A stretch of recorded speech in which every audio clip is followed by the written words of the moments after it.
all of a sudden, like, I look to the left, and out of the bushes, like, emerge, like, 5 Mexican dudes with machetes. Wait, what? Yeah. God damn. And I'm going like, oh, nah, this is not how it is. I'm not going out like this, am I? This is not how it is, bro. This is not it. We stayed, tight up until the time he passed. Like, even the night before he passed, like, he asked me to come have a drink with him at the studio, and I had just gotten back to Manhattan Beach. And I was like, man, I can't. I'll come over there tomorrow. Man. Yeah. Wow. I think people get discouraged, like they think that everything is going to be easy because they're talented, right?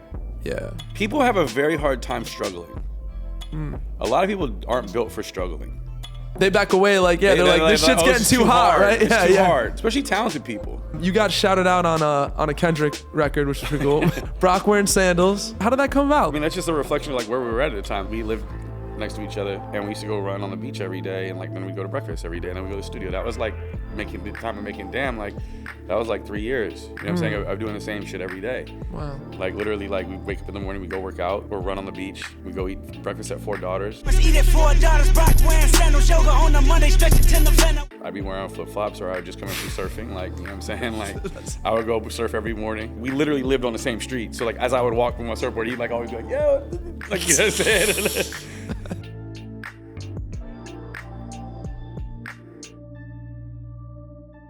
So welcome everybody back to a very special episode. Connection is Magic. We have the man, the myth, the legend, Brock Korsan in the building. How's it going? Thank you so much, SB's finest. Oh, shit. I want to start here. When I was researching you, what I really appreciate about you is how eclectic you are.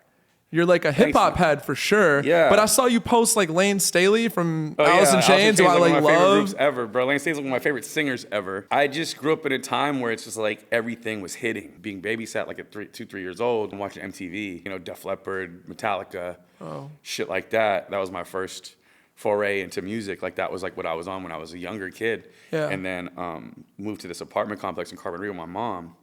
And being introduced to like Run DMC, like at 6 years old, and LL Cool J. I was just so heavily influenced by everything. I moved around a lot. When you're a kid, you're relegated to your community. Yeah. Like you don't choose. How far can you take your pedal bike, That's right? what I'm saying. It's like, it's like if you move a lot, right? Your communities change, and you kind of have to be chosen into whatever group that you're going to be going, or you have to like work your way into it. I was around a lot of different people, which expanded my breadth of knowledge and interest in a lot of different things. Growing up in Santa Barbara, like, did the music industry feel, like zillion miles away? Yeah. Like, did it seem like a mythical thing to you? Zero chance, my whole entire life that this would ever happen. Right? Totally just a zero possibility. So what were you on the path to doing before you found music? Well, I was a baseball player, and then I went to college, and then stopped playing baseball. I was doing commercial production work as a PA on commercial sets, and then I became like an art department swing. Then I left that because I was like, this is fucking manual labor, like this is crazy. Then I went to work at a below the line agency, so I was repping like directors of photography, production designers, et cetera, et cetera. But talk us through like some of the emotions when you were trying to figure all that out though. Like, were you like? I was stressed, dude. It was like I was like, not making a lot of money. Yeah. Hustling every day. Like, that life is not an easy life. No. And doing, on set. So it's like, you never know where your next job is, but, you're working like, 20-hour days as a PA.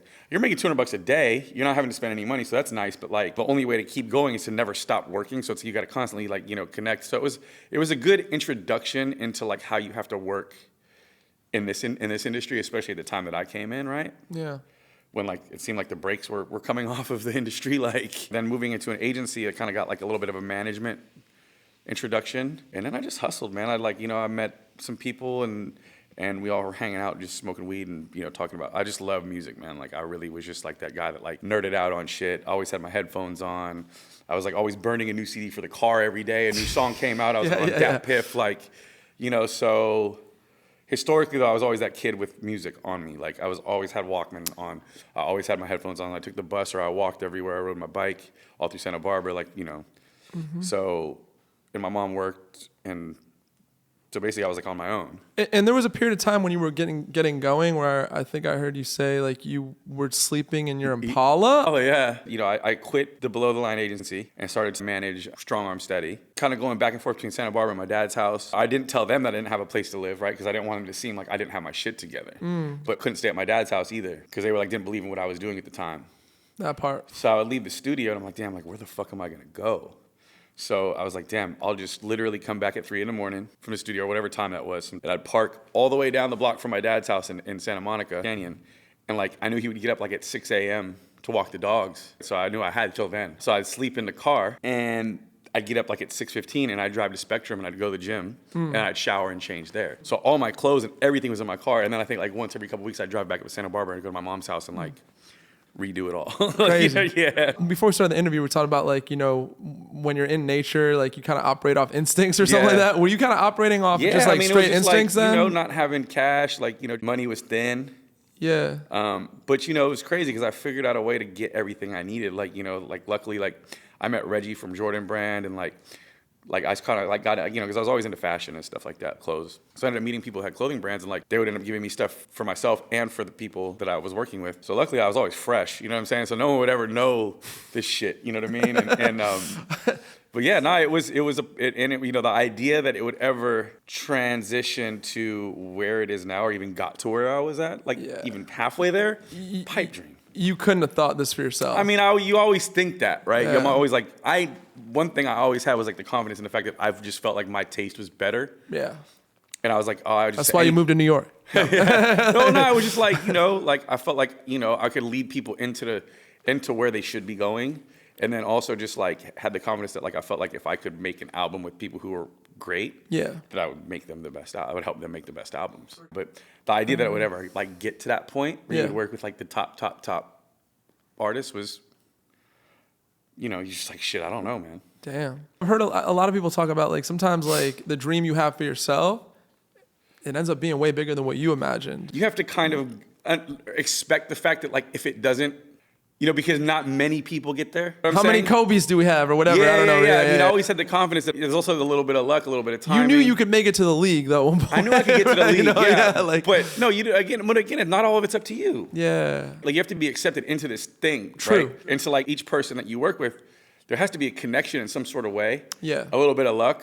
And then, you know, a bond, you know what I'm saying, and a trust factor. Let's take that someplace, actually. I'm curious, because, like, you know the TDE camp really well, right? Yeah. From my understanding, Kendrick was, like, J-Rock's hype man. Like, that's where it started. Or TDE was trying to start pushing J-Rock was the first Jay, one at the gate. exactly. Yeah, because he was signed to Warner. And then something flipped. I'm curious, like, having, like, the vantage point that you had, right? Because you said you used to go around in the minivan with Schoolboy and Kendrick. I'm pretty sure everybody was broke. We were all broke. Like, Facts. Everybody was broke. Yeah, we were all broke.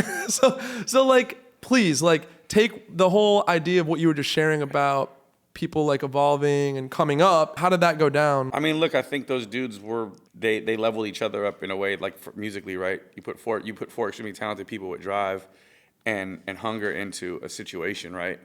And everyone's going to be able to feed off of each other a bit and learn and kind of intercept things or absorb, you know, things. Very much like Skills, almost like the Dr. Dre Snoop. You put people who are talented together in a room for long enough, right? And that all want the same thing. Yeah. It's gonna happen. And they all have belief in themselves. Yeah.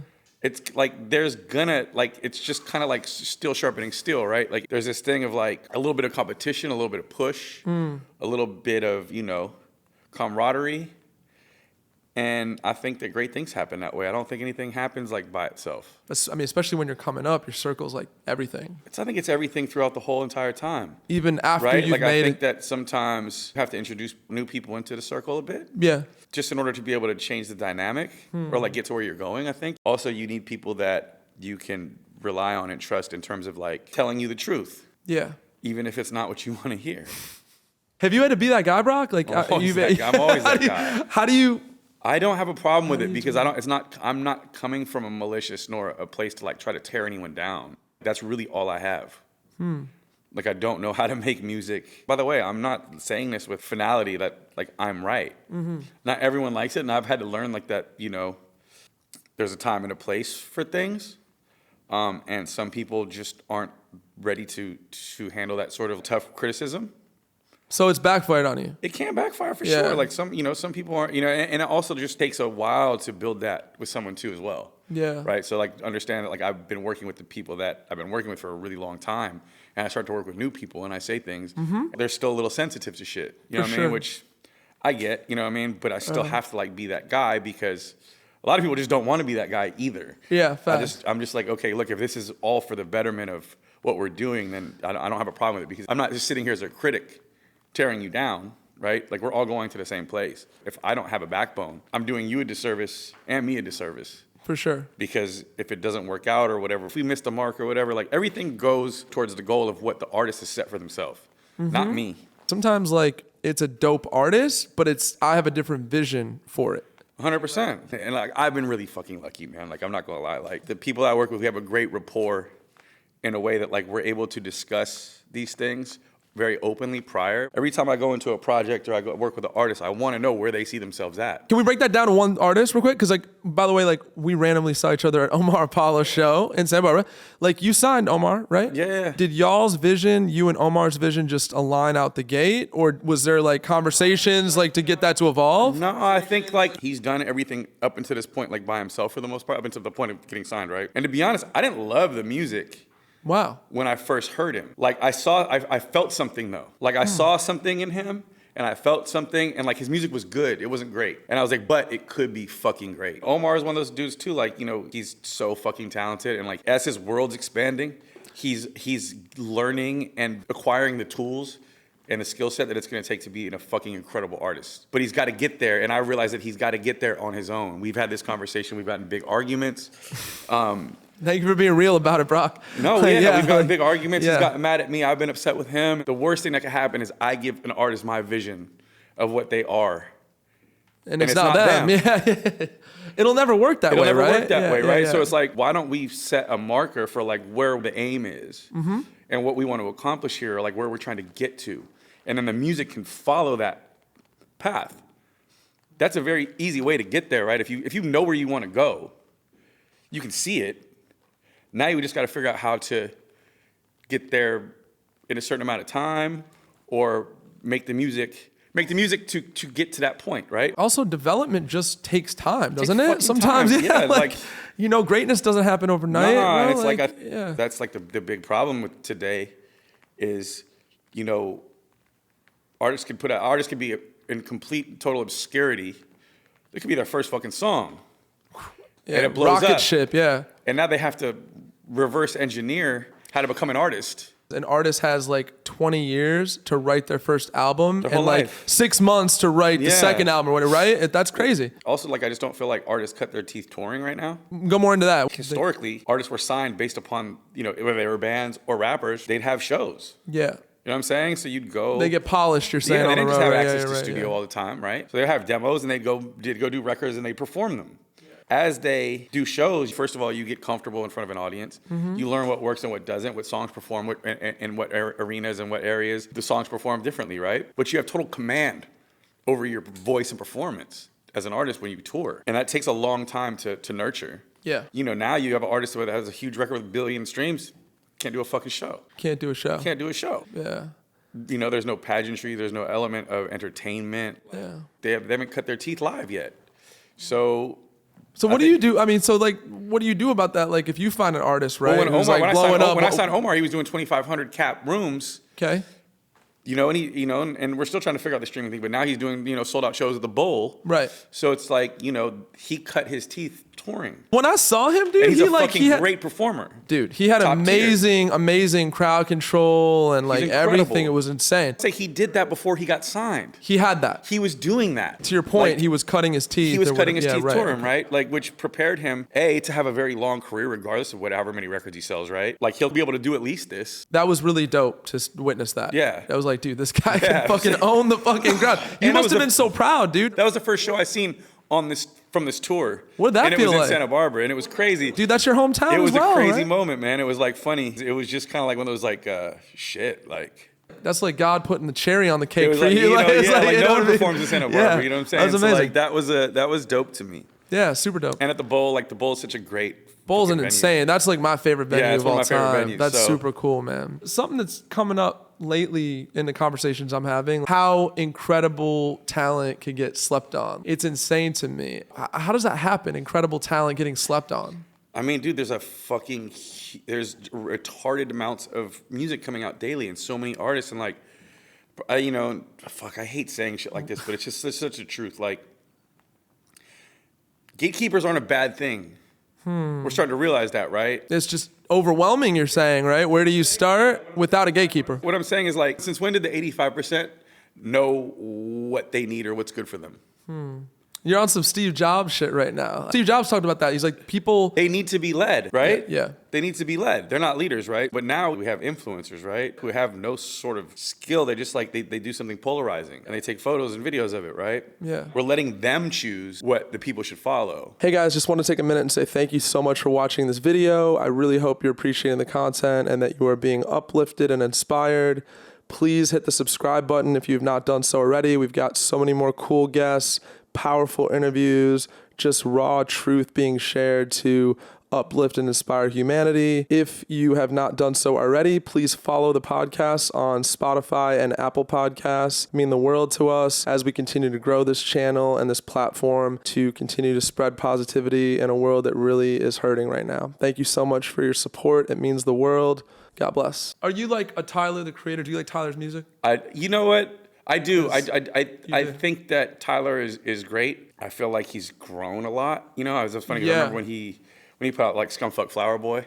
Yeah. I ran into him in New York and we kind of like spent the day together at their friend's house. Mm-hmm. And I was like, congratulations, you've grown up. Because Tyler worked. Wait a minute. Yes, dude. Yes. Do you know Matt Boss? Like, Matt, Yeah, of course. Dude, he was on the pod. Yeah. And he literally told me it was like They all you, work- Jimmy Garecki, Yeah, they said, all worked. and, They all worked with yeah. us at Diamond. Tyler used to pack boxes with us. I mean, Bro, Tyler's, that's insane, actually. all the Fairfax lineage is crazy. Because you had that whole like come up off Fairfax, right? Yeah. And that's super legendary. Everybody's aware of that. Right. But that time was so special. Like you go to Fairfax now, I don't feel that same energy, right? It's like a dump. It's kind of No, trash that's what I mean. in a way. It's just like, But- I mean, and again, like, it's crazy where Huff, yes. Diamond, Supreme. Supreme. Yeah. So tell us a The little bit. Hundreds, you know what I'm saying? Crooks and Castles. Yeah. Mighty Healthy, fucking Rogue Status. And then when did you come in the mix then? I was Like, there before that. You were the first guy at Diamond, basically. No. Well, I was the first marketing person at Diamond. Nick and I had been friends. He had been giving me stuff. Like, he was operating out of Brooklyn Projects in Silver Lake Okay. at the time. And then got the store in Fairfax. And I was doing marketing, but I was also working in the store with Jimmy and Thomas and those guys. Did that get you around, you know, Yes. up and coming rappers and things like Yes, that, 'cause right? I was using that. I'd also managed producers at the time. Okay, I remember you sharing that Yeah. you wanted to manage So I was producers because leveraging- that would get you around rappers. You said, It was right? leveraging me to be able to get around the rappers that I thought were dope. Right. To give them the clothes, but then also be like in the studio smoking weed. I'd always had weed on me. And then, you know, I'd be like, yo, I got beats too. You took Mac Miller to get his first joint or bag I of gave him his weed. first bag of Kush, and I got him his first tattoo from Norm, rest in peace. What was that tattoo? I think it was like a Buddha tattoo he got. He's like, you know where I can get a tattoo? I was like, yeah, I'll take you to my man Norm. So I just walked him over there, gave him a bag of weed. That's crazy. And so your first meeting with Mac Miller, like, what was that? Like, It was just like a kid with Darrell Revis. He was hanging out with Darrell Revis. Revis take me shopping when I'm up in New York. Hit the shoe store, go and cop a few more. So Revis came into the store and he was just with him. And then like a few days later, like walked back into the store and one of the guys was playing a CD. Then I was like, what the fuck is that? So I called him and Quentin and I was like, yo, like, you know, want to help you out or whatever. I think you're dope. And yeah, we were supposed to like work together in a management thing. Shit, you know, we had the Benji thing going on. The rostrum thing was blowing up at the time. So it didn't really like work out in that manner. But he was always, you know, he and I always stayed really tight. yeah. Didn't you say they offered to have you on board for maybe just like a smaller percentage? Yeah, and it you was said like, no? Like, or well, you something? know what it was? It was just like Yeah. at the time, I was doing so many different things. Yo, there's no guarantees in this business, bro. You know what I'm saying? Like, to my naivete or whatever, you know, it was just like, I was like, yo, I don't know if I could do that at this point in time. Also, I didn't know how I was going to do it. Because it's like now I'm like involved with other, you know, it's like, it was just one of those You would have things- had to make that like your entire thing almost, or what? Maybe, Like, or just yeah. like, you know, it's like, how do you have a stream of, you know, I don't know, like, it was just one of those things like where it's like, I just didn't really see how it would work out. Yeah. You know what I'm saying? Like, if they're managing him and like I'm kind of helping and like I don't really know what that would look like. But you know, again, like all things work out. You know what I mean? Like I helped him out with every album and like, you know, we stayed, you know, tight up until the time he passed. Like, you know, even the night before he passed, like he asked me to come have a drink with him at the studio and I had just gotten back to Manhattan Beach.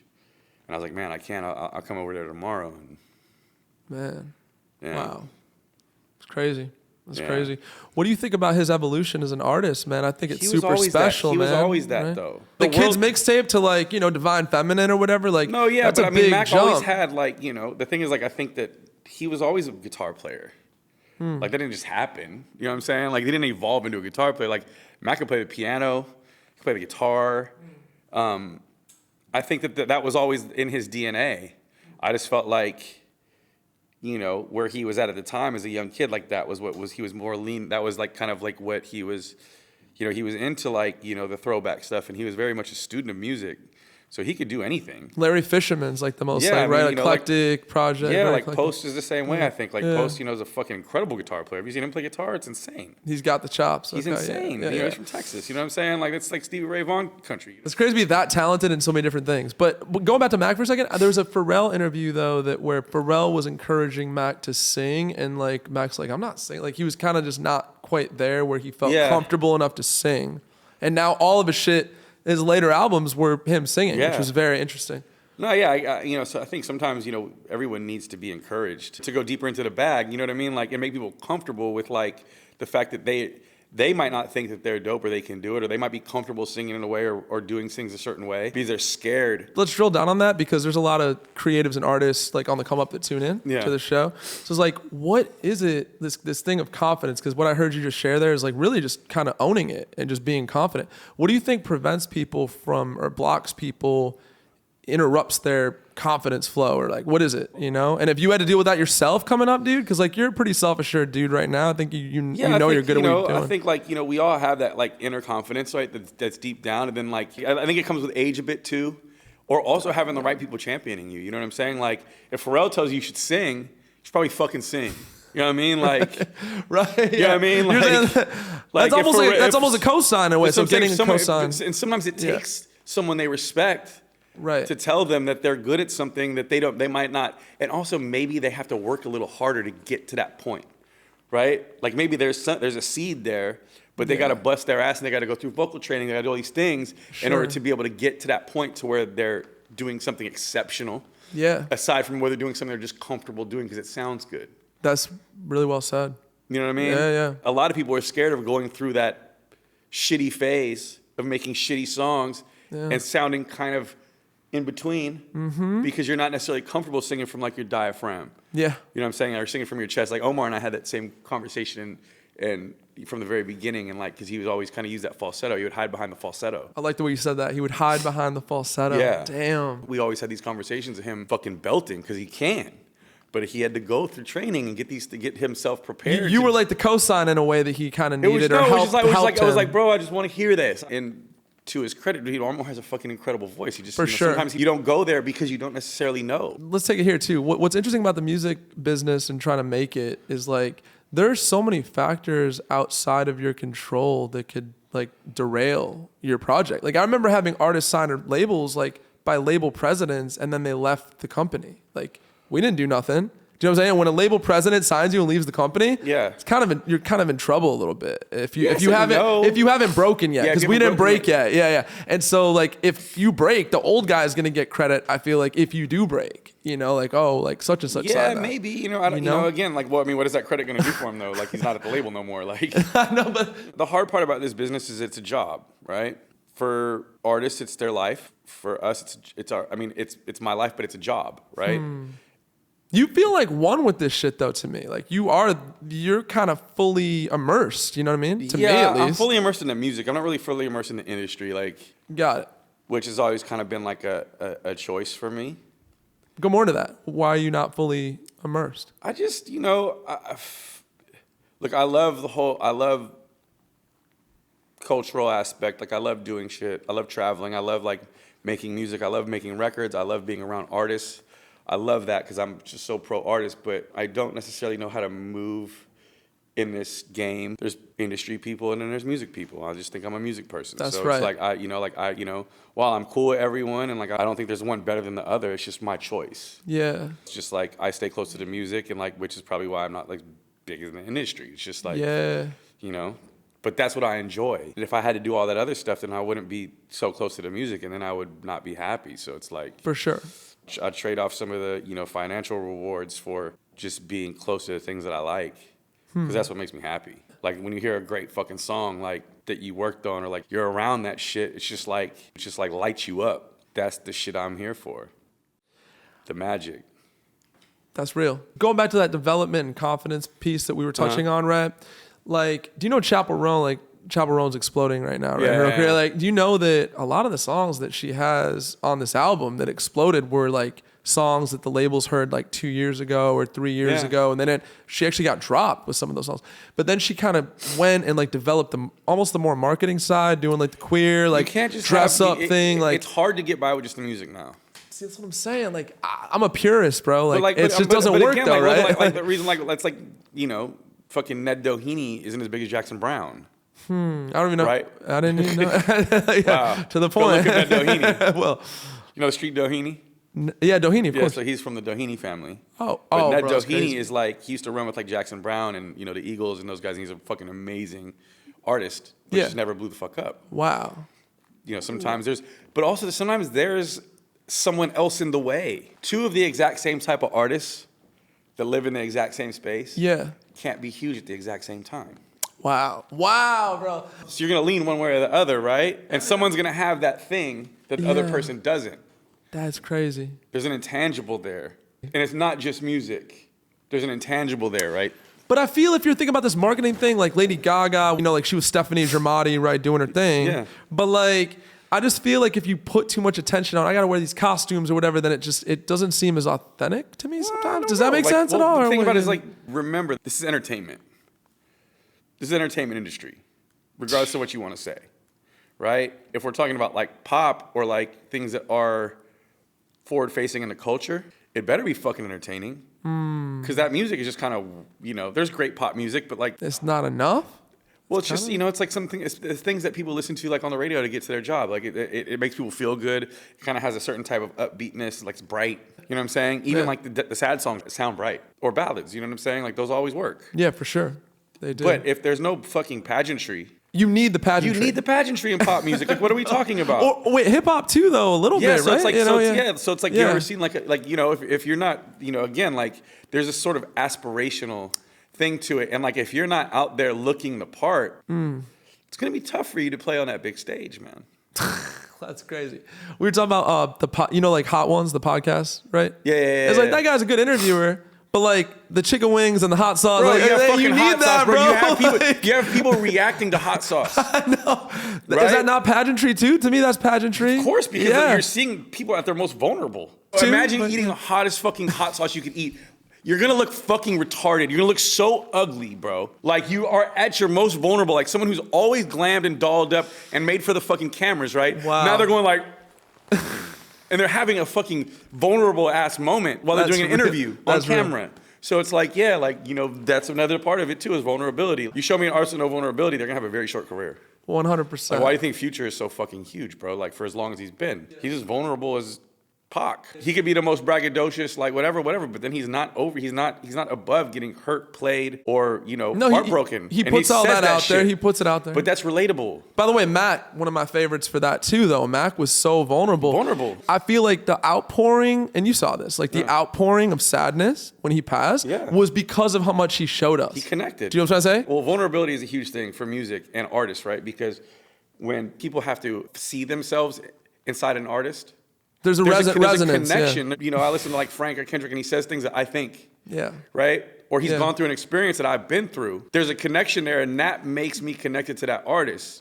Not the fucking all the other shit. Which, you know, I have times where it's like, you know, if I'm listening to like the grimiest shit ever, like I have that, like I'm When in I one of those die, days, bury like, me inside I the feel Louis confident store. saying that shit. Yeah, But that the other record. connection is to Yeah. the vulnerability, because Right. you don't always feel like that. More That often part. than not, we pretend that we want to, but that's not what we are. Okay, so that part. I want to go somewhere else real quick. So I think you had like a incident maybe, Andy mentioned this, where did you break your foot maybe? Yeah, in Mexico. Oh, in Mexico, like a golf cart fell on you or something? Yeah, I flipped the golf cart. Can you take us through just like mind sharing a little bit about the story? Well, it was during the pandemic.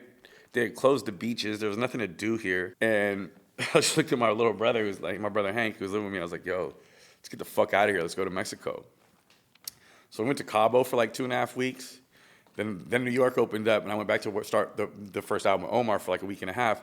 And then they shut it back down. So we came back to LA, and I was like, fuck this, let's get out of here. So we went to Mexico. Basically, went to Mexico for the rest of the year, from like October to January 4th, right? So been there surfing every day, All the homies came out. Like, everyone started coming out. Then Diplo, my brother, and a few people were going to Diplo had like this thing in Tulum on like the 5th of January, and I was like, all right, let's go. By the way, I fucking hate Tulum. So I'm sitting in my room. I've never been, but I hate it. I just hate the whole idea of it. You've never been? Never been, but I just don't like it. Okay. All right? I don't want to walk around in a fucking cape, wearing linen and these weird hats and like acting like a shaman, eating ecstasy and fucking listening to like, BPMs all day. That's just not my vibe. And they don't have any waves there. So it was like one of those things where I was just like, nah, fuck this. It's like 2 a.m. and I'm going like, what the fuck am I doing? I was like, I'm a music executive. Like, the shit might open back up. We don't know what's going on. I felt like indebted to Aaron and those guys to like have myself back, right? So I was like, fuck this, 2 a.m. I changed my flight to go back home. They all leave at 6 in the morning, head to the airport, going to Tulum, and my flight was like, I think at like 11. I was looking for my fin key, and my brother, I guess, took it. He had it like in his shorts. Yeah. So I had to like drive down to go get my fin key. I had my shoes off and my phone in the house. I'm going down this incredibly steep incline, like probably like a 90% grade, like just crazy.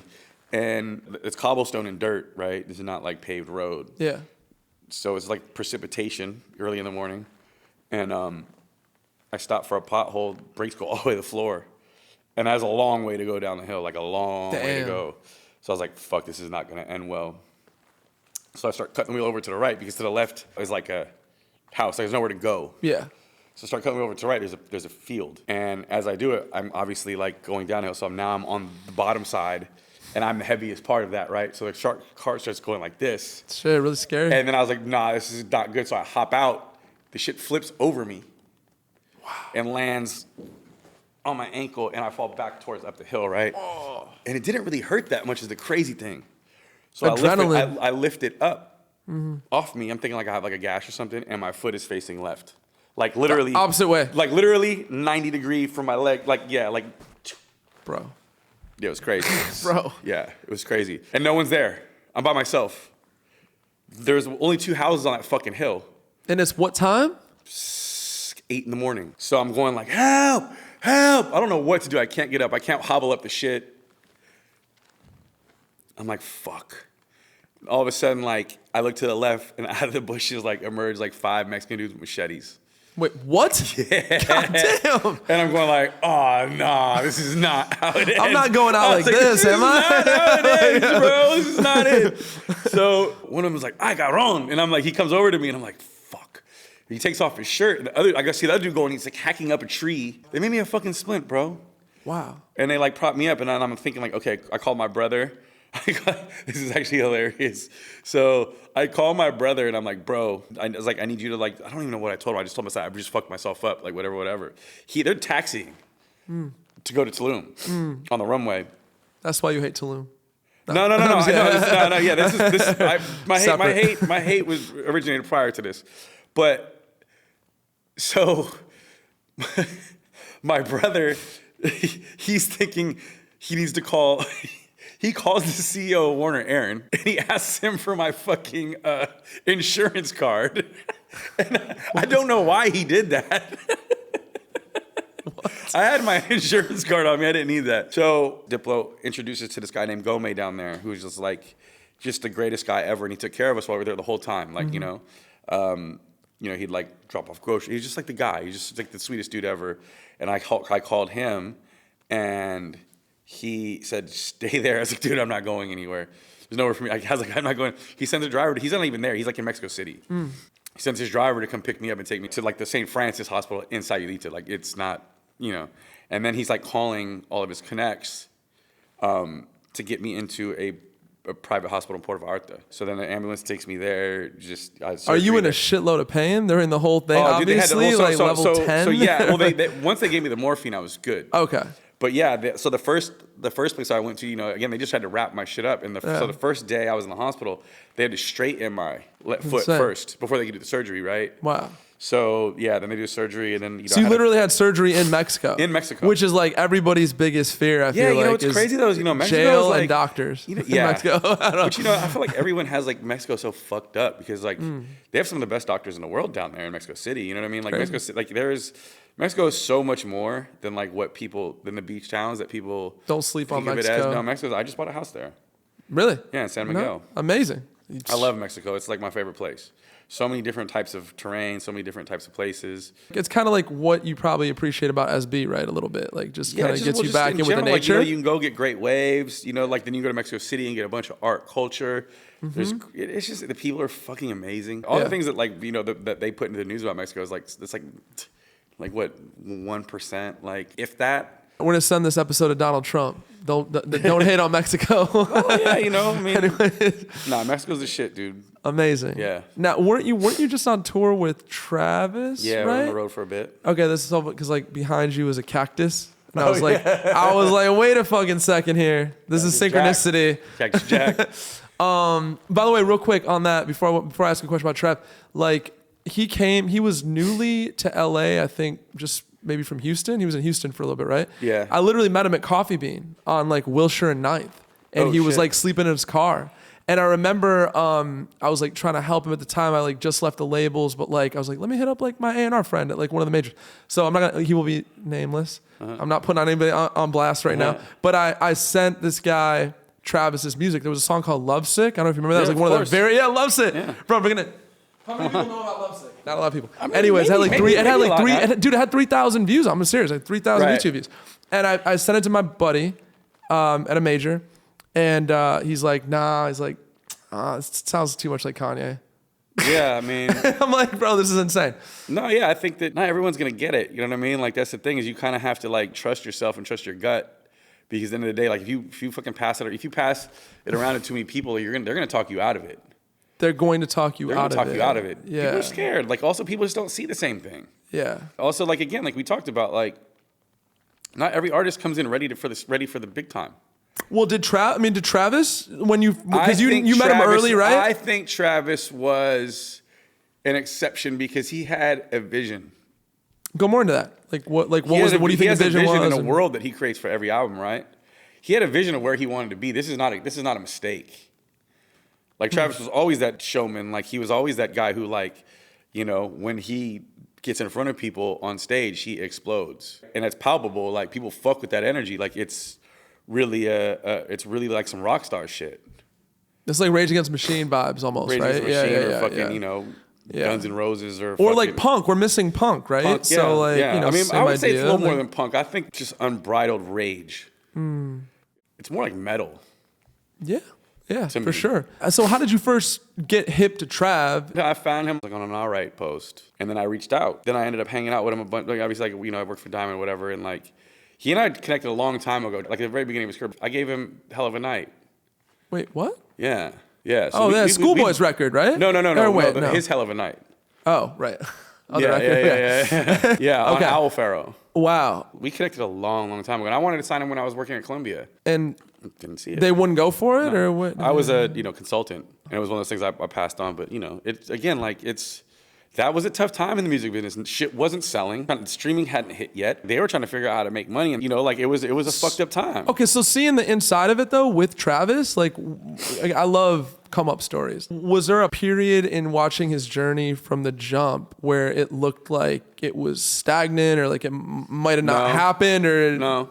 There's no period of stagnation. No, okay. I didn't see that. He was constantly figuring things out. I feel like he was constantly ahead of the curve. I feel like Travis knew how to move in a way where like he was gonna get to where he wanted to go, and he was gonna do whatever it took to get there. You know what I mean? Like I think that you kind of need that drive. It was like as a producer, as a rapper, whatever you want to call him, whatever he was at the time to anyone. So you're not saying he wasn't throwing curveballs though? He was throwing curveballs, right? Like a deal went away, or this person, he had like a bunch of different deals and stuff like that. But what I'm saying is like I didn't really ever see it not working for him. Like it didn't phase him. He just figured it out. He just figured it out. He's constantly in ahead of the game. Do you think there's people out there? I always trip out on this. Like the people that like give up on their dreams, like maybe like an inch away from some big break or something. I think people get discouraged. I think people get discouraged. Like they think that everything is going to be easy because they're talented, right? Yeah. People have a very hard time struggling. A lot of people aren't built for struggling. They back away like, they're like, this shit's getting too hot, right? It's too hard, especially talented people. Because they know they're talented, right? That their whole life they've been told they're talented. Yeah. And like they've always been given talented treatment. And then when you get to the big leagues, it's like why some people who are fucking great high school players and great college players don't pan out in the NBA or in any sport, right? Like there's a stage for elite players, and like those elite players have to play against other elite players, and you find out who's really elite. There's a level of work ethic That for sure. that goes into it. You name me anyone incredible in sports, like elite in sports, that doesn't watch tape. I mean, you can go train all you want, whatever, right? If you don't have the tools up here. That never goes away. I had my buddy actually drums for Roger Waters, and he was like, Roger Waters is 70 plus years old or something, right? Like he still watches tape. Like it's crazy. My buddy was like, he watches the performance, and like we could have done this better. We critique, like, but again, also like, you know, you got to know like what's out there, like what's happening, and you got to see these things. And like just because you're 70 doesn't mean that like you can't reach another level. Like I feel like anyone that's great at something is always trying to reach another level. That's the fucking thing that keeps you going, not the shit that you did. Do you think Roger Waters needs the money? No, definitely not. No, he likes fucking performing. Artists have to make art, bro, to breathe. That was a bar. Like real artists, they do that shit whether they're getting paid or not. They're artists. They're not just doing it because it can be a job. There are people that do it, want it to be a job. But like a real artist is like, even if they have to work at fucking McDonald's, they're gonna go home and make art. Yeah. You know what I'm saying? They have to do that shit to survive. That's like the only expressive outlet they have. Damn. So on this last tour, where'd you guys go? I was in Europe for a bit, then South America, and then Australia. And New Okay, Zealand. and that just ended recently, right? Well, tell me about your favorite moment from tour. I'm curious. I know The Weeknd came out for a show, right? That was Or incredible. What was your favorite moment? I don't know, man. I think like all these shows were insane. Sao Paulo was nuts. Like where they cracked the arena. Just seeing that many people, especially people that don't speak a fucking lick of English. We're talking about 70,000, 100,000 people. That's crazy. You know what I'm saying? Like breaking the fucking concrete structure of the stadium. Also seeing someone like that do stadiums is crazy, man. It's crazy. In what way? Like seeing him early to that, you're saying? Or what? Name a rapper that does stadiums. Yay, maybe? He's done more arenas. I think like he's done stadiums, but like not stadium tour. Travis is the first one to fucking do it. That's crazy. It's crazy. You got shouted out on a Kendrick record, which is pretty cool. Brock wearing sandals. How did that come about? I mean, that's just a reflection of like where we were at the time. We lived next to each other, and we used to go run on the beach every day, and like then we go to breakfast every day, and then we go to the studio. That was like making the time of making Damn, like that was like 3 years. You know what I'm saying? I'm doing the same shit every day. Wow. Like literally, like we wake up in the morning, we go work out, or run on the beach. We go eat breakfast at Four Daughters. Eat at $4, Brock wearing sandals, yoga on a Monday, stretch it till November. I'd be wearing flip flops, or I would just come in from surfing. Like, you know what I'm saying? Like, I would go surf every morning. We literally lived on the same street. So like, as I would walk from my surfboard, he'd like always be like, "Yo," like you know what I'm saying? Kendrick to me is a GOAT, right? And like you're like, what's it feel like to give feedback to a GOAT? Like you were on that project, right? Giving feedback. I mean, I was in our project. But you know, fuck, dude, it's like, I mean, it's amazing. Like, you know what I mean? Like he's the best. You know what I'm saying? And like being able to work and experience that, and like work with him, and like. Is there ever any hesitation though? Like I want to tell him this, and it's like, never. But it's like, not we have that relationship though. He'll send me 2 records and be like, "Yo, what beat do you like?" Or I'll send him shit like. You know, and he'll be like, "Yo, do you like?" I'm like, "No, I don't like that record." Like, and it's just, it's a conversation. It's not like, you know, but it's like, it's always a question. You know what I'm saying? And it's like, he's fucking made me so much better at what I do, and I feel like, you know, hopefully I have with him. And that's my guy. We've always had this like thing musically, like we connected. You know, we're both similar types of humans. What was your favorite memory from like working on the Damn? You said it was 3 years, right? That's a long time. Yeah, like, I mean, what was your you know, favorite memory working with Kendrick on that project? I think just the camaraderie of going to the studio every day. You know what I'm saying? It was like me, him, a couple other people. I think it was just like, again, that routine of like just waking up, you know, running. He's my favorite person to work with. You know what I'm saying? Like he has a mark. We have the same mark. You know what I mean? You guys want to evolve and get better. Yeah, That's what you're saying, right? Yeah. He's not scared. You know what I mean? Yeah. These guys who are great at what they do, they're not scared. What's great about these types of guys is like they are great enough to know that like they don't have the answer, and they're not afraid to let anyone who's in the proximity or in the room have an opinion or a suggestion. That is the level of like not being confined to your own like ego that you need to be great or learn new things or absorb or like just experience new shit. If you think you got all the answers, you're fucked. Yeah, you know, you're fucked. Yeah. Because you'll have the same answer for everything. And isn't that just boring? It's boring as fuck. It's also just like, it's limiting. Yeah. And so it's like, the one thing about like me is like, I've always been, in terms of like serving people records or whatever, is like, I kind of know where they are, but I have an idea of where they should go and where they can go, but not being too out the box.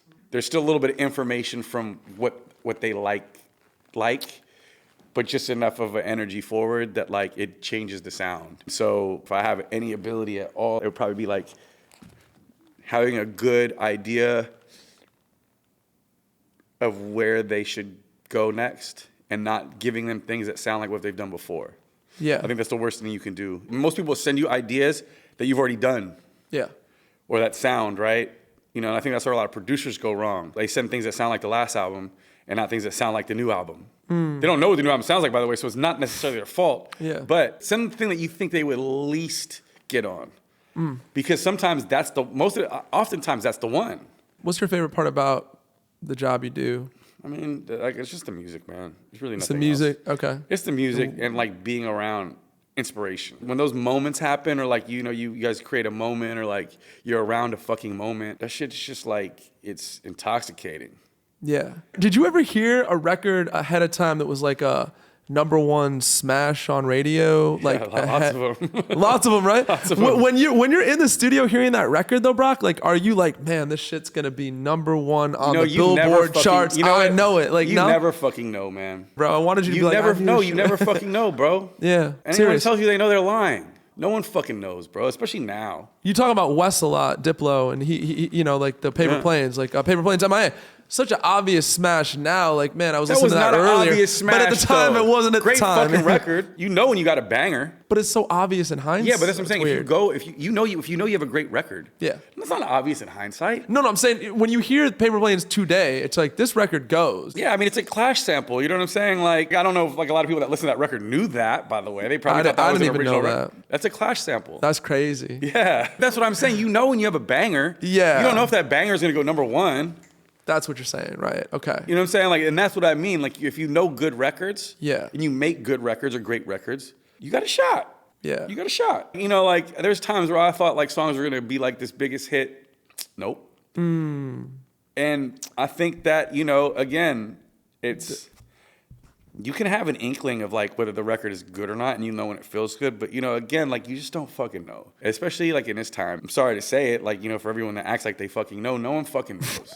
No one does, dude. Like, we all have these feelings, and like That's real. That's what we go on, and we go on our instinct, and we go on like, sometimes what the safe thing is. Dude, it's funny because it's like I feel like A&Rs are paid to know. Like, oh, like No one fucking knows. Yeah. Come on, like, That's honest, bro. we don't influence it anymore. Yeah, like you're back to what you were saying. Like the gatekeepers Yeah, aren't so really the yeah, like, gatekeepers there's not, like, anymore, we're not right? breaking things at radio.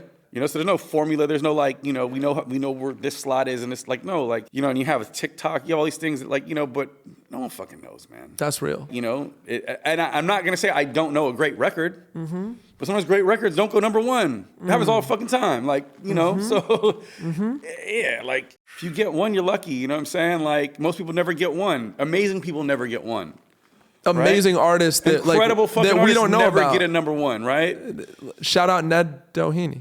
like we don't know who the fuck. I don't know. I'm gonna look him up. Look him up later for He's sure. a folk singer. And we've been talking about music a lot, but you've got so much time in the game in fashion too, right? Yeah. Did you get to kick it with Virgil a couple yeah, times? yeah. Like, I've been watching Virgil like talks, and I'm just like Virgil bars. Virgil bars. I'm like, wow. Like, I watched this talk he gave at Harvard, and I was just like enthralled like the whole way. Like, do you have any favorite Virgil memory or some secondhand wisdom from Virgil? Nah, look, here's the He's thing such about a Virgil, G. bro. This guy just never had a negative. He never let a negative thought enter the sphere, Straight up. which is like something I'm trying to like work on now, because I'm so staunch and harsh about like the things that I like and don't like, that sometimes I feel like I'm focusing too much on things that I don't like, as opposed to like all the things that I like, right? And I feel like it's something I'm learning to expel. Like, I'm opinionated, and if we're in my tight circle, like, we're gonna have these conversations. But I feel like sometimes I let the things that I don't like affect me, or not affect me. It just takes away from what I need to be doing. It's just a waste of time. It's like having negative emotions, a waste of fucking time. Bro, you know what you sound like? Literally, like, that's the walking advertisement for Twitter. Because Twitter is such a negative space to me. It's all bickering. All social media is based on negativity, because that's what's polarizing to people, and that's what people trauma bond over: negativity. Most people bond over the things they don't like. Now, when you tear things down, you kind of like bring people down to your level. Yeah. Also, a lot of people aren't really going for after their dreams because they're too scared. And so it's like if they see somebody going for their dream, they don't like it. It's a reminder that they're not going for it, Brock. And so they're going to attack you, bro. They're not going, or it's a reminder that now there's one more person in your way. We all have this thing of like where it's like, damn, if like someone around me gets to this position, then where am I going to go? As opposed to like, damn, like, if someone around me gets to this position and I know where I'm going, I'm gonna stick right by them, and it's gonna influence me, or it's gonna make me go harder. It's gonna like we're all tools for each other. You know what I mean? But we don't look at it like that most of the time because we think in that like crabs in a barrel mentality. Because only if you can go, that's the truth. But if you're an asset and you make yourself an asset, and someone around you goes, you're gonna be used as an asset. No, straight up. You know what I mean? But like Virgil, back to Virgil, like he just was a ray of like he had nothing negative to say about anything because that's just a waste of fucking time, right? And like fear, I saw this thing. I was watching like Buddhist stuff, but fear is something that will paralyze you from getting to where you want to go or doing something for an outcome that has not fucking happened yet. Whoa. Like fear hasn't happened. Yeah. So you're like letting something that literally the outcome that you don't know whether it's gonna happen or not, right?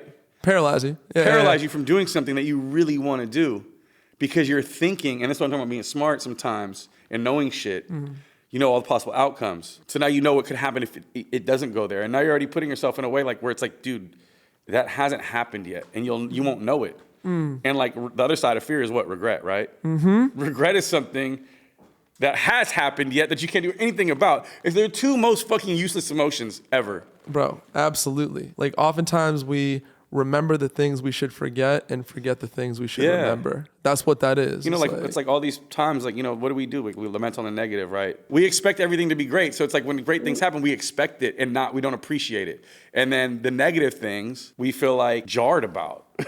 Yeah. Like, you know what I'm saying? We focus on like the one negative thing that someone says as opposed to like the million positive things because we expect positive. That's kind of how we went from like the horse carriage to like the Tesla. It's like humans are designed to evolve. I feel like if we're not growing, we feel shitty. Yeah, it's also like I think technology is based on laziness. It's a shortcut to a place that took a long time to go. Everything forward advancing has basically been a product of like human laziness, trying to get there faster with less work. But also when you're sleeping in your car as an artist, like I can also see that side of it. Like you want shit to happen for you, everyone right? Everyone wants shit to happen for them, but there is no guaranteed path.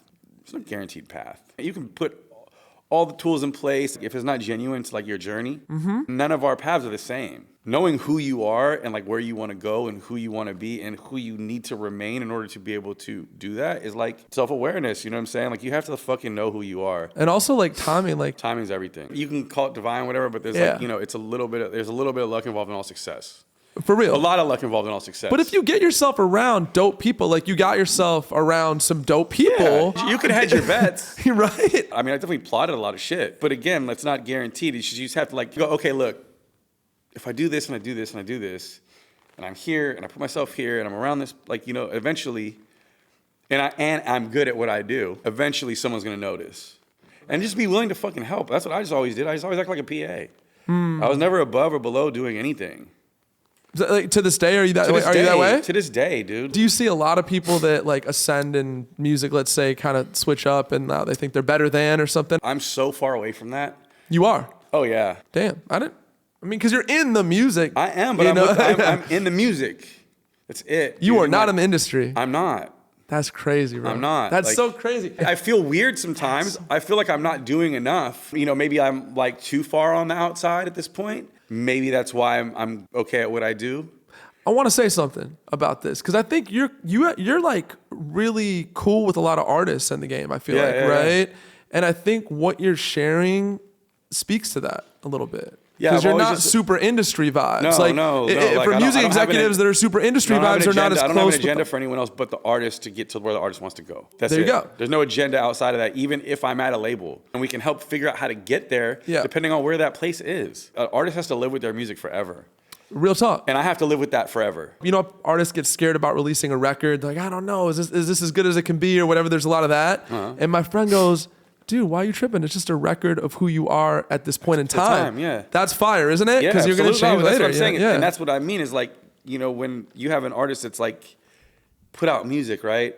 and then he gets discovered, and you can go back and you can see where he came from. Yeah, It's literally for like sure. a footprint to where that person is when you found him. Fans want to see growth. Yeah. You know what I'm They saying? do. They do. They want to see growth. What happens if you hear a great song by an artist that only has one song or two songs out?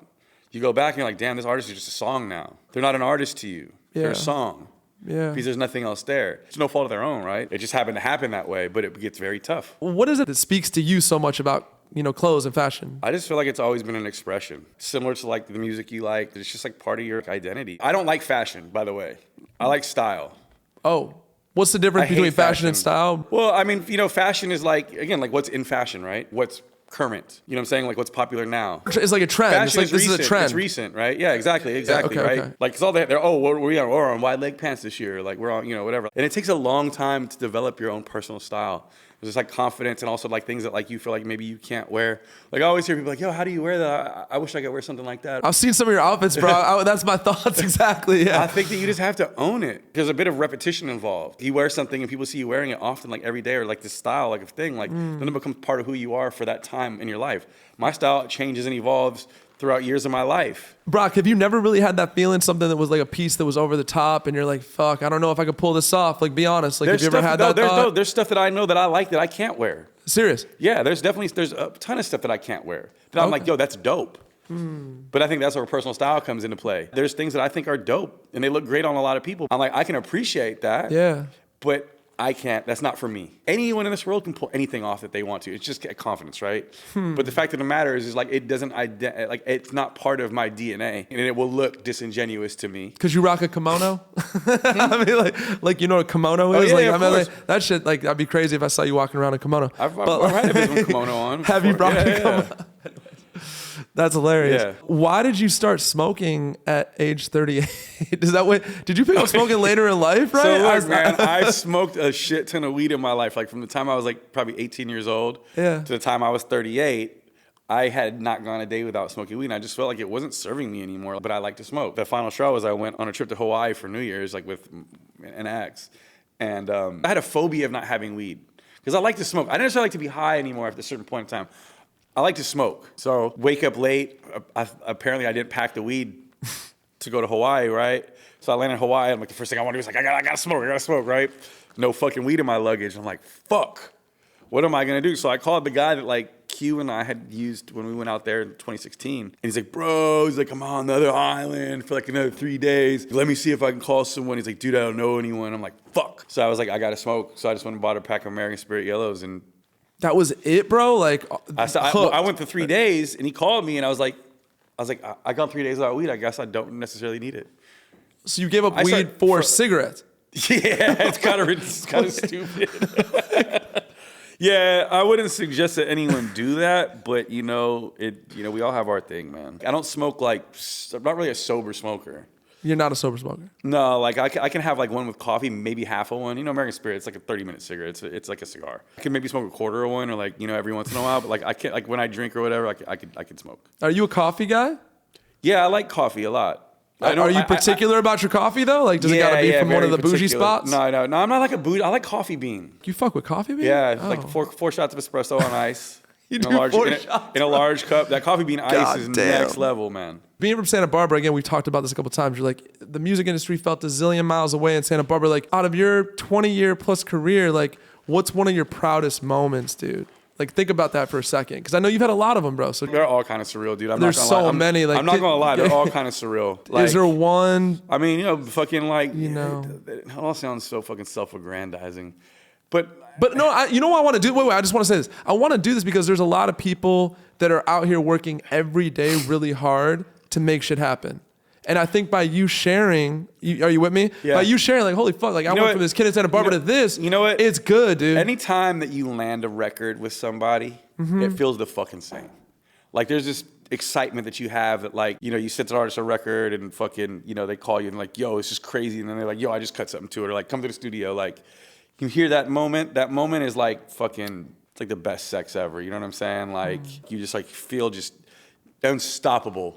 You know what I mean? Every time it doesn't go away. You know what I'm saying? It's like it's like getting tubed. You know what I'm saying? Like getting barreled or like hitting a great golf shot, or like it's just like this thing where it's just like a reassurance and a thing that like kind of jolts you and puts a battery in your back. You know what I mean? Your first moment with that was Schoolboy record, Hands on the Wheel. Hands on the Wheel was one of your first placements? Yeah, it was with them. Yeah, that was Hands on the Wheel was like the first one. So you had that moment then? I had that beat for 2 years. Wow. Q and I had like a great musical connection, and Kendrick and I too. Like Black Boy Fly was the first record I gave him, and then Money Trees. Wait, you gave Kendrick Money Trees? Yeah. No, get the fuck out of here, man. You're lying. No, dead serious. How the fuck did that happen? I mean, I managed Dahi at the time, and like, you know, he sent me these records, and like, I sent Kendrick I don't send a lot of records at one time. I send like 2 or 3 ideas that I feel like are the ones. That way, there's not too much like, you know, there's like could be a lot of good ideas in there, but if you too many good ideas at one time, there has to be one. They can only focus on one, right? They can only do one record at a time. So like, you send too many good ideas. Those good ideas might get washed, and then all of a sudden they've heard it, and it doesn't sound new to them anymore. You know what I mean? So it's like, and also you got to maybe send them songs you've sent them before, send them ideas you sent them before. But yeah, I gave him Money Trees. I sent him that beat, and he calls me. He's like, "Yo, come to the studio today." Kendrick hit you back and said, like right away. He wrote it that morning, and then we cut it in the afternoon. So I met him at the studio. I left Diamond like at 2, and I went over to the studio. And you heard that record for the first time. Yeah. And you were like, "Bro, this is crazy," or what? Yeah, bro. I mean, that song is like kind of like it's like the fucking cliff notes of the whole entire album. Bro. It's got like the spirit of like Get Rich or Die Trying when 50 was like really. I mean, yeah, that song is crazy though. Like I heard it in the club the other day. We were in fucking where were we at? Brisbane. And they kept on cutting off Kendrick's verse on fucking Like That.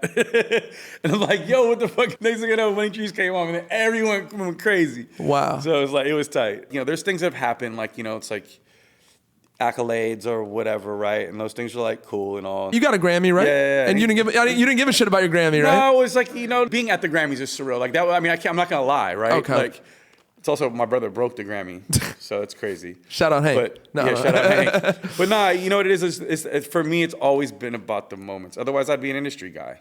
Being part of that organic process with Money Trees versus, you know, collecting the Grammy, the moment is just more special. Rolling around to some of these songs before they're out, like getting to listen to them and like in there, like it's like this moment that you have like with the record before it becomes everyone's. You know, and after it becomes everyone's, you're kind of like, you know, and it's great to see that, by the way. That's like the fucking illest thing ever, by the way. Like, especially when people come and be like, yo, like, you know what I'm saying? Like, I respect what you do or whatever. Like, and it feels weird. I was that person too. You know what I mean? I was that person too. You kind of have to look at it like, what would you have wanted this person to be like towards you when you were in that position? Being mindful. Yeah. Like, how would you have wanted like someone that you looked up to like, because do you feel like treat you when you were that person? Bro, I had Matt Boss on this podcast who you know, and he's like, when he was coming up, like he would just get like dismissed. Like he's like, they would get cutthroated or dismissed or whatever. Would, you know what I'm saying? Like that's part of the thing. And it's like, and again, that's the barrier to entry. And so like the thing is like, how bad do you want it? Like how willing are you to go up to someone a million different times? Yeah. And that one time they might finally give you a chance because you've done it a million times. They see how hungry you are. That's a barrier to entry. Like, that's just part of it. And it's like to no fault of, no one owes you any time, by the way. You know what I'm saying? There's a million people. So it's like, like you had to like, someone that shows up or sitting outside the fucking label every day or someone that's like constantly DMing you. Like sometimes I'll be like, okay, you know what? I've seen this person DM me, whatever. I'll hit him back. I mean, I don't really check my DMs like that. But if I see someone on the street, I'll give them my phone number, bro. Like, and again, I might not always get back to them like in a certain time or like you can't help everyone and you can't figure everyone out and you can't like make you can't give everyone a shot, right? But sometimes you just have an inkling about somebody, or like sometimes you might just have like a fucking day where like, you know what? Let me just get for coffee or something. You know, like I feel like that's the duty that you have to your fucking 15-year-old self or your 17-year-old self or your 18-year-old self, right? To kind of change the path for someone that maybe you didn't get or that you did get. That's great. I don't want to leave this earth with not giving anyone any bad experience or any bad energy, man. Like, I don't feel like it does anything for me. I don't feel like it does anything for anybody else. And like, I feel like it's just kind of like a selfish thing to do to people. Like I just, you know, there's people, you know, like I don't agree with, there's people, whatever, but like I don't ever disrespect anybody. That's beautiful. You know what I'm saying? And I don't feel like making people feel bad about shit makes me feel any better. Yeah, it's like you don't need that lift up, that cheap bad energy, lift bro. up. It's like, you know, when we're mad, we're the only ones that are mad, right? I don't want to be mad.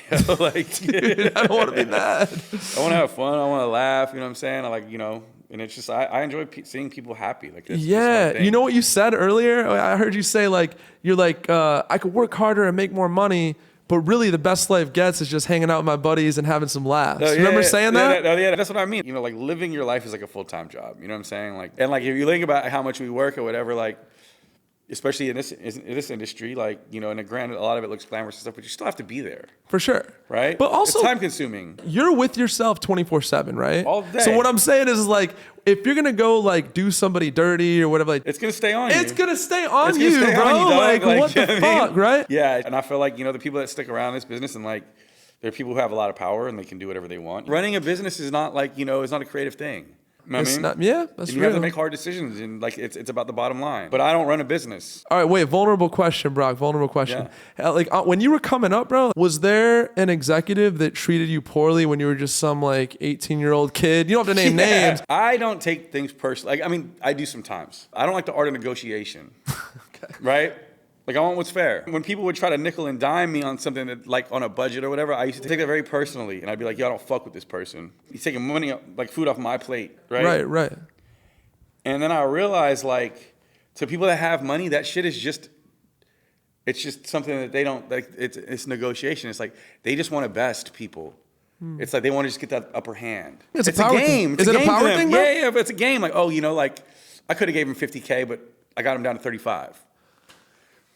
You're I could so afford, right, I could afford bro. 50, but I'm not 35. And if that one, like, you know, but then they're at dinner together later, like having a like laugh over it because that money doesn't, it's a piss in the bucket to them. When they would do that to you, you would be like, "Fuck this person," Yeah, because I felt it was personal. and it's not. It's not. You know, they say business never personal. Yeah. But I don't like that. Business is personal to me. Everything's personal to me. It is personal, My right? fucking time. It's my life. Yeah. Everything's personal to me. That's what I'm You know saying. what I'm saying? So that's why I don't operate like that either. I operate from a place of like, I'm going to be fair. This is what we have. If you're like taking that route where you're doing like, say you're like taking the higher ground or higher road, like do you I don't think know if like it's a higher road. I don't want to call it a I higher don't know, road higher because that road, like but- implicates that like I'm a not- better person, a better human than them. That's not yeah. it. Just besting someone for the sake of besting it, I don't fuck with that. that's so real? Record labels used to be an identity of the people that started it. It was like an extension of their taste. And so you would find that like they were cultures of their own. Music guys ran labels, bro. Yeah, but yeah, now yeah, it's yeah. corporations that run They're all- labels, they're all and sold to, you know. it's like it's so sad, isn't it? Everything's so like everyone builds business to sell them now. It's just kind of what it is. You know, there's life-changing money in that. Again, an artist is going to keep doing art, right? So it's like Yeah. if you build things, you're going to keep building them. And like if you can build one, you can build two. Damn, If you can build one, you can build five. You know what I'm saying? It just depends on what you're trying to do. You can't love the business. you can't love the business. Because at the end of the day, when it starts making money, it gets big. What happens? You lose control of it. You have to hire too many people. The identity of the people that started it is now lost on all of the expanse that happens, right? So it's like then all of a Bro. sudden once you have a product out in the world, that product isn't yours. The product belongs to the consumer, and they decide Wow. where it goes from there. Can I give you a bar? Yeah, Is that- please. Dude, a bar is I like bars. Bars are great. This guy said the founder is the guardian of the soul of the company. Yeah, 100%. But then once you go to market, people decide what they like. Right. Go now it's It in their might hands. not be the thing that you like. It might be Yeah. the dumbest thing you think you ever made, and all of a sudden it's huge, and now you belong to that product. That's crazy. Now your company belongs to that product. And that's what the people expect. You're saying, right? That's what the people Regardless. decided they Yeah. like. You don't decide what they like. They That's decide crazy. what they like. Then you spend the entire existence of your company following the demand. Yeah. And then that company's not, it doesn't really belong to you anymore. You're not making any decisions here. Like in terms of like what it is that what your identity is. You know, John Mayer, like Daughters, like that was a massive Uh-huh. record. Do you know Charlie Walker said like he didn't want to do that record. He didn't want to do Daughters. Like Oh, like an sure. executive had to talk him into doing Daughters. Now he does what he wants, right? Right. Because he made that. Sometimes right. you have to do something like, you know, but that's what I'm saying. So that thing set him free. Oh shit. It set him free because he's like, okay, cool. Like now I have money and I have all these things. And it's kind of like selling your company, right? Yeah. And now you have fucking $300 million or fucking whatever, right? Yeah. And you can go do whatever you want. Yeah. Which means that like your creativity is free. Because Wow. you're not bound by These limitations, these limitations or whatever. Yeah. or like, you know, needing to make a living. You can either lose it all or you can be unbridled. Let's just say like you build a company, right? Yeah. You make a brand or a product or whatever, and someone comes in and buys that product for fucking $400 million. Okay. Now you have all the money in the world at your fingertips. You can do whatever you want. Some people, that doesn't allow them to be creative because they're not operating out of a deficiency. Scrapping, Scrapping, Yeah, right? yeah, Like creating something yeah. out of nothing or using the tools at hand. Some people, it literally sets them free to do whatever the fuck they want to do. And they go try new things and they go take classes and they go do these things that they've always wanted to do. And they come back and they make something crazy out of it because now their experiences have given them new avenues of creativity. To me, that's thinking bigger picture almost, right? Yeah, Don't get too locked into, get some like money, like, go do whatever you figured you ever want to do in your whole entire life. Yeah, bro. Go learn some shit like that you've always wanted to learn, but maybe you didn't have the time or didn't have the finances to do. Travel's At the very big. least, travel. You're never gonna regret it. That's the only thing I would impart to anyone. I started traveling late because I had some legal shit, but traveling has changed me for the better in every facet of my life. Go immerse yourself in new places. Go by yourself. You believe in solo traveling? Fuck yeah. Why? Because, I mean, I love traveling with groups and stuff like that, by the way, but you're on your own volition. Like, go get lost somewhere. Like, just walk out the fucking hotel and go get lost somewhere and, like, stop at a weird restaurant. Like, stop, see someone performing in the street. Like, just go do shit. I love that. That's how you find yourself. You've never been to any of these places, so you're not really fully informed on who you are until you go and put yourself in places you've never been and see things that you've never seen. That's what you know what you really like. If you're only exposed to X, Y, Z, you have 3 options, right? Yeah. If you expose yourself to A through Z, you have a myriad number of options to be like, oh, I identify with this, I like this, I don't like that. But you will never know. There's so many different things and people and experiences, and it's just like seeing shit. Like, I fall in love with every place I go for some different reason. Mexico, man. The future, man. All right, so bringing it home with these couple questions. You mentioned in another interview, like, longevity is really tough in this game, right? Like 20 years or whatever you have in. Like, even a guy like Hit Boy, Hit Boy, he shared in an interview that, like, his deals weren't right, and after the Paris record went crazy, he thought about walking away from music. Like, I don't know if you know that or not. Like, that's insane to me. Like, I was around Hit Boy when he did that record. It's insane, right? The key to longevity. I want the Brock wisdom. Artists make art. He can't stop making music. That's what he does. You just can't stop. You're gonna do it regardless. You have to just do it. But even though you're like, that's wait, the key to but longevity. he went on What do you record mean? saying the industry is fucked Success up. is not the key to longevity. Doing shit is. If you don't do shit, you can't have longevity, right? Just For sure. do shit. Like, literally as simple as that. Just keep doing it. Yeah, that's the key to longevity. Literally, like, you don't have constant success. No one has constant success in this industry. No one shoots 100% from the field. Absolutely. Right? So you just keep doing it. Just keep doing it, dude. It's amazing. All right. You said another interview, like, you said it all comes back to curiosity. As an artist, if you put out incredible work, then curiosity leads you to want to challenge yourself further and see what you're able to accomplish next. How far can we evolve? We're driven by that. Is that kind of what you're saying right there, by the way? What you just said? Well, just keep making. You said the key to longevity, right? Yeah, like, the key first. to doing anything is to just do it, right? If you stop doing it, you're not doing it anymore. It's like the only way to have longevity is to actually just keep doing. So what do you think stops most people from doing that then? I mean, dude, it's a lot of shit. Like, sometimes the industry is too much for people. You know what I'm saying? Like, especially as a sensitive artist, you're gonna bro. get fucked in any facet of the entertainment industry when you get into it. Period. Like, you're gonna take L's. You're gonna take L's. People are gonna fucking manipulate you. People are gonna use you, and this is gonna happen throughout time. That's what the industry is. So what advice do you have to those still a listening, bro, business. or wisdom? Because you got a lot of wisdom, bro. To those listening, they're like, man, I just came off of a shitty deal or somebody did me dirty. Like, I'm sure people are listening that just went through something. Yeah. What's your advice on, like, them getting through that, bro? Even if you're on with all the information in the world, you're still gonna get fucked. Right? It's so depressing. It's not depressing. It's kind of a barrier to entry. And I guess the only thing I can say is don't fucking do it to anyone else afterwards. That would be the key to me, is like understanding that it happened to you. And some people be like, oh, what happened to me? Nah.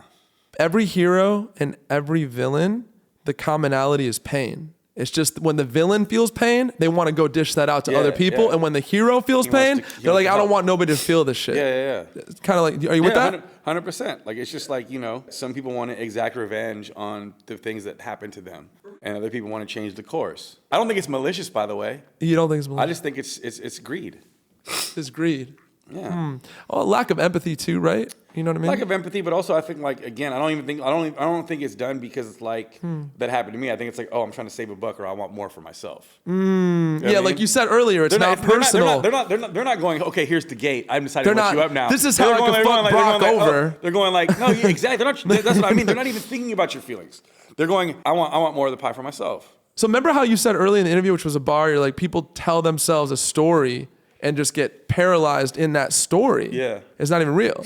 So you'd be like, such and such fucked me over. That means I can never, I'm going to just hang here and be bitter and then I'm not going to be successful. Or like, Or you can tell yourself like I learned or whatever. yeah, It's whatever you tell yourself. What I mean. It's just like, yeah, exactly. Where it's just like, you can let something like that stop you. Yeah. I'm saying, and plenty do, and like I can't fault them either. Because that shit sucks. Like, You're saying that it's shit sucks. demoralizing and it fucking sucks and it hurts. Yeah. And it makes you go, this isn't worth it if this is what I have to do. But it gets better the more that you're around. You know what I'm saying? When people start knowing who you, it's kind of like what people do to like, it's like fucking hazing. I mean, like it's what people do when they don't know you. And then all of a sudden they start having a relationship with you because now you're starting to like be around a lot. Yeah. And it doesn't happen so much. I'm not going to sit here and fucking powder it up like and make it feel like it's okay to do. I don't really feel like that, but that's just how people treat strangers, bro. Yeah. And you're acknowledging the bounce back can be hard as fuck, though. I just want to be clear. Like, hard as fuck. This whole industry is hard as fuck.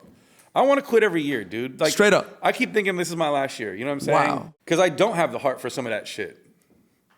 But I love this shit. I love the music. I love the artists I work with. I love the culture. I love seeing people make it. I like hearing greatness. You know what I'm saying? And like that's the thing that like it's like I don't know if I could ever be apart from that.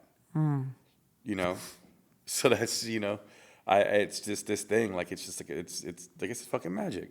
Yeah, it kind of like washes away all the bullshit. Music's a real spiritual thing, bro. Like it's 100%. like it's crazy. Like the power of music, bro, is like it's everything. Yeah, and like think about like you can remember points of your life and it just brings you right back. It's literally a timestamp to every great moment that you've had in your life. There's a song that connects directly to that. Period. You know what I mean? And it might not even be your favorite song. It just it was this song of that fucking moment.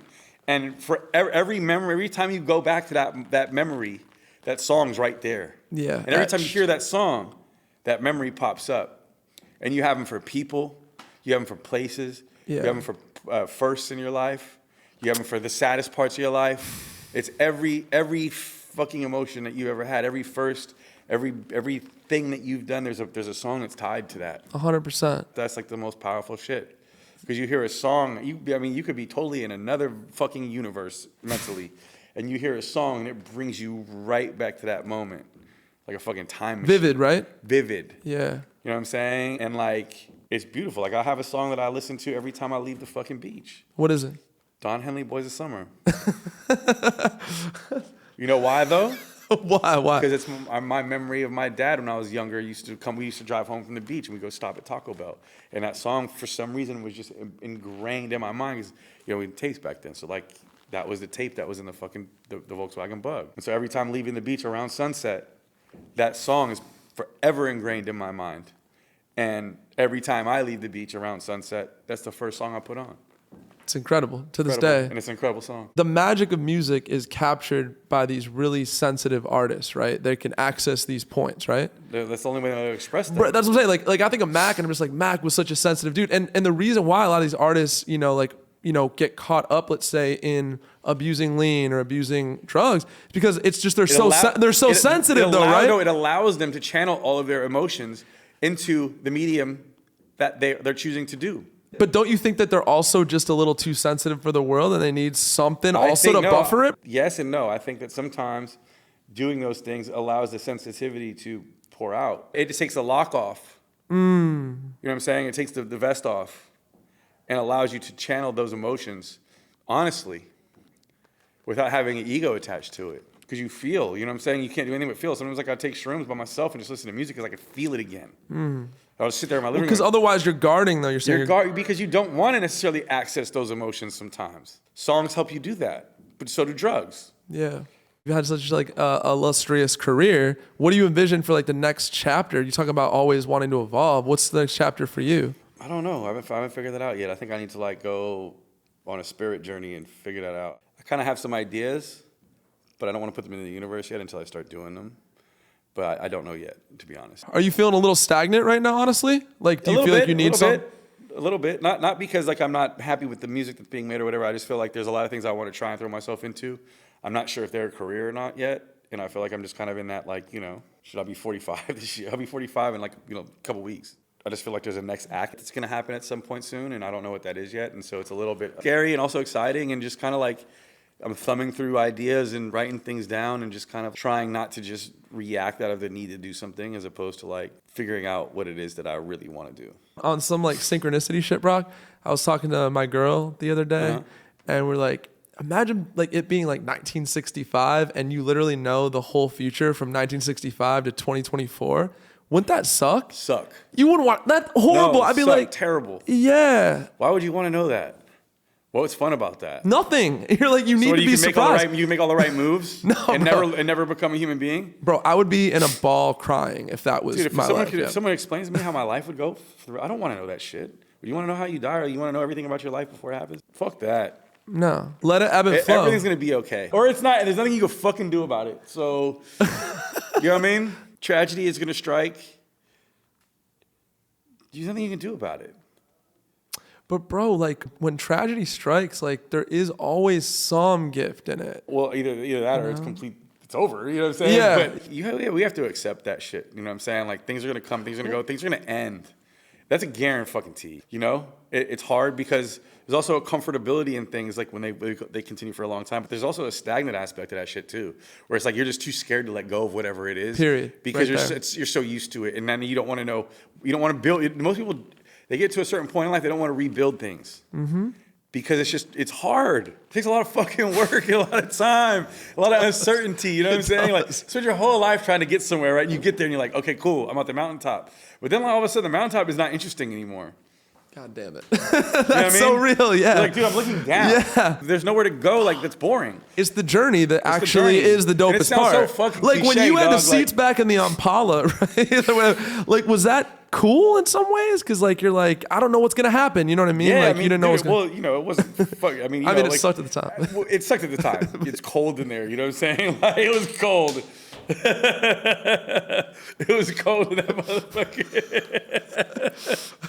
But you know, it's again, I think that's just like if you don't have any aspirations or nothing to reach towards, like it's kind of, you know, it becomes a little, boring. I think you know, it's like you need uncertainty. You need the You uncertainty. need uncertainty, man. Also, it's Yeah. like if you can't prove to yourself that you can make it, right? Like, what is the point of all this shit? Like, you have to be able to prove to yourself that you can get through shit. Some of the most unhappy people are like Have everything. Bro, children of billionaires, children of everything. millionaires, right? Are you aware of this? They go crazy. Yeah, 100%. Like, you know, you've been successful in your life, right? Yeah. So there's been like, and I don't know if your background, whether you came up with money, but like, things are things, dude. Like that moment, like when you were able to afford that one thing, you saved up forever to get this one thing, right? You think it's like everything. It's like the greatest thing you ever bought, and like realize that like you don't even care about that thing once you got it. Or you lose it. It got to a point where it's like when I could start buying things that were expensive, it was just like buying something. It didn't matter. You spend $10,000 on something, or go buy a new car, and it doesn't. As soon as you get it, doesn't matter. For like 3 days though, maybe. Yeah, for I like don't know. yeah, you're like, dude, you know, and realize like you start, you know, I think that you come to a point where you're like, damn, like everything that I own is a responsibility now, right? Yo, And now you have to take care the of things it. that you own end up owning you. Yeah, that you have vibe, to take Fight care Club. of it, right? Or put it somewhere like, you know, you're running out of space. Like, you know, like I'm dealing with this shit now. It all comes with just age and experience, though. Like, Yeah. the hardest thing to do is like tell someone who's 18 that fucking Ferrari don't matter. You know what I'm saying? Like, because it does. To them, yeah. It does. And you can't, I mean, you know, it's like the only way to know this shit is by doing it and having it and experiencing it, dude. Like, no one can tell you the story and you go, oh, you know what, I get it. You got to experience for you have to yourself. experience that shit, dude. That's Like, so real. You know, like, while you can impart wisdom on people, but like, I think sometimes we become, and I'm guilty of it too, because I have a lot of little bros, like, you know what I'm saying? Like, and I always just want to help them see things, but like, you end up becoming that fucking asshole that's like constantly telling them they're doing something wrong or that they shouldn't feel this way. And like, you have to let them experience it and just be there for them. You know what I mean? Because no one can tell me shit. I had to figure it out. I had to find out, or I had to lose something that took me a long time to get. For sure. You realize, like, you know, you buy a $5,000 leather jacket, and then all of a sudden you leave it at a fucking restaurant, and that shit don't belong to you no more, dog. Like, and then you're like, damn, dude, what a moron I was, spending my fucking last on this $5,000 jacket that I lost at a restaurant, right? This happened to you. Yeah, it's happened to me before, for sure. I love the vulnerability, bro. You know, but like, you can't tell someone that, like, they have to experience it. For sure. But on that note, like, all right, so you're turning 45? Yeah. I'm 44. So, bro, like, age is dope though, isn't it? I feel so much more comfortable with myself. Like, come on, like when you were 21, like you did not feel this comfortable with yourself, 30 right? And you start making like responsible decisions that you never thought you would make in life. Right. Like you just make them. You don't even know that you're making them. It's just kind of like you're like, wait a minute, did I just fucking do that? Did I do the right thing? Did I do the responsible thing? That's crazy. I think between like 35 and 45, you're like the most dominant form of yourself. Like you're just like fucking throwing 7 different kinds of smoke, and like you feel like you're completely in touch with the person that you've become. But now as I enter 45, I'm starting to get into that place where they call that, I guess it's a midlife crisis. I don't know if it's a crisis, but it's more or less like, okay, now I know I have to reinvent myself in a way because I'm too old for certain shit and I'm too young for certain shit. So it's like, I'm too young to retire, I'm too old for certain things. You're in the weird middle, bro. They don't serve me anymore, right? Yeah. You're starting to approach, halftime. Yeah, for real. So what does that second half look like? You know what I mean? And like, and where do you go? And like, where do you fit in? And where do you, like, what do you want to be? And like, you start to go, I know a lot better than certain things, and you don't want to do certain things because you've done them before, and you know what it took, or you know how much of a toll it took on you. Right. And you start playing defense instead of offense, I think. And I don't ever want to start doing that. Like, I got to figure out how to just keep playing offense. You want to stay on offense? Yeah, I want to stay on offense. Yeah, bro. I love that. And I'm looking at like, I don't know, like I'm looking at my days now like in like energetic dollars. Does that make sense? Yeah. Like I don't have unlimited energetic dollars. Does that make sense? Yeah, I also don't have unlimited dollars either. So it's like, you start wanting less. Yes. And you still want to start doing more. I don't want things anymore. I want to do shit. Memories. Yeah, I want to go surf. I want to do things. I don't want to buy things. You got out of your system. Yeah, I think I just I realized that, I think I'm fully formed in like where I'm at in terms of like me. And it just happened. Like, yeah, it just really? happened. Yeah, that's what I'm saying. That's amazing. It just happened. Like I know where I'm at. I know who I am. Yeah. And now I got to figure out what to do with that. But you're not bummed though, no, right? No, I'm not bummed at all. I mean? I'm not bummed at all. Yeah. I'm actually excited. That's dope. There's still so much to learn. You know what I mean? Like, for sure. I kind of want to do a lot of artisanal, like craft making stuff and like kind of take some trade courses and just do things that like, now I can afford to learn, learn more. The things that I want, like not just like the school of life type shit. Like, I want to learn how to make leather belts and fucking sterling silver jewelry. Like that's just the type of shit I'm on. That's amazing. Wisdom for the listeners is definitely put yourself outside of your comfort zone for sure. Yeah. And we need that reminder. If you have any inkling of something that you want to fucking do, just try it. Like, there's never going to be a right time or a right situation to do anything, right? Love that. We always try to, like, set this thing up, like, oh, well. Ducks in a row. I'm not going to do that because, it's not the right time now. And it's like, no, just fucking do it. That's fire. And I only say that because there's been a lot of things that I didn't do, right? Yeah. Because I thought that I needed the right setup. Setup is bullshit, man. You're never gonna get there. There's never enough more. There's never a right time to do anything. On that note, what about work-life balance, bro? As a creative, I feel like it's so hard, right? No, it's impossible. I haven't figured that out yet. I'm starting to like understand it. Yeah. Like before, I didn't have any work. But does it make you feel a little bit crazy at times? Like I feel like I don't know. Like I could get just like I think you're so driven, so off kilter with it. Yeah, I think you're so. I mean, I think when you're younger, you're so driven that you don't even understand like what it is. Yeah. The allure of like getting to where you want to go is always the goal. And you get there and you kind of realize like, I haven't gone on a date in fucking 8 months because I don't get out of the studio until 4 a.m. and like no girl wants to like, you know what I mean? So it's like, I started to go through that phase of my life and I was like, damn, like I have to figure this out. Otherwise I'm always going to be stuck in this place. Yeah. So you'll figure it out when your body or your mind, your heart tells you that like there's something missing. Like you got to feel a little bit of pain around that. You got to feel a little bit of pain around that emptiness, you know what I'm saying? Yeah. Because you start getting things, all the things that you wanted in life, you go home and you're fucking by yourself. You this nice house and all these nice things and like you don't have anyone to share it with and you're going like, damn, so it's like I had to figure that out in order to like correct that in my life too. So and you can get really used to just being on your own, which the freedom in that though, right? I'm not saying it's bad. You need to be on your own. Everyone needs to be by themselves. I'm saying, but then like if you move into that thing where you're cohabitating. Yeah, now you have to blend your life. Now you have to figure out how to like assimilate into someone else's life after you've been doing this for fucking 30 years. Bingo. Which is tough. You know what I mean? Like. Yeah. But again, it's just kind of like you come to that bridge when your heart tells you to, right? That's just what it is. For sure. And if like it becomes more painful to keep going at your passion, then what it's giving you, then like you'll know. For sure. And I was gonna say this isn't a dating podcast, but I will say, Brock, what I've learned in all my years of wisdom is really you want two people that are kind of solidified within themselves, bro. No, Does that make sense? That's Like, the only way. I mean, that's the secret to anything. earlier, I don't think that was the case for me anyways. I was like, you know, it's like you're figuring shit out, you're growing. Yeah, 'cause you don't even know yourself, like- yeah, that's what I'm saying. Like, I'm guilty as fuck of like not being Same. solidified, you know? Same. Also, when you have complete autonomy over your life, Yeah. you ain't want to listen to fucking nobody. You're also not compromising shit. You're That's like, dude, real. I never had to. Like, never this is had not something to. I know. Yeah. Well, luckily you got a brother at least. Yeah. Because like there's the only child syndrome is a real thing. Like, Yeah, no, yeah. I grew up Are an you an only only child? I grew up an only child, bro. Like And you're just like, bruh. brutal. Brutal. Like never had to share nothing. Yeah. You know? Yeah. So, you know. And girl I'm seeing right now is like the same How long vibe, by the you guys way. been together? How long Yeah. you guys been together? Like 4 months. Oh, nice. Yeah, so it's Oh, so you early, guys are but good. like You guys, this is great. You're on the fucking high life right now, my friend. that's amazing. Well, Yeah. dude, thank you for coming on Nah, and man, sharing your thanks for wisdom. having me, This was blessed, It was man. dope. Yeah. Appreciate it. Thank you. Socials, for anybody that wants to follow you. Marciano. Brocky That's it. Marciano on everything. Yeah, Do you I only think use so. Instagram, by the way? Yeah, I don't really use anything else. It's too much. Instagram's enough. Hell yeah. I'm trying to figure out TikTok, but I'm just making it like a golf TikTok. I don't even know what to do. I'm just kind of like need somewhere to like put the videos that like aren't that's just like whatever. It's just kind of funny. Certain like sides of you, social media based on what you do. You That's can't true. Really just Don't be- worry. They can follow Ben Baller for the golf stuff. Yep. That's real talk. All right. Thank you, everybody, All right, for my tuning man. in. Thank you, Brock. And you. we'll see you guys next episode. Peace. My man. Thank you, bro.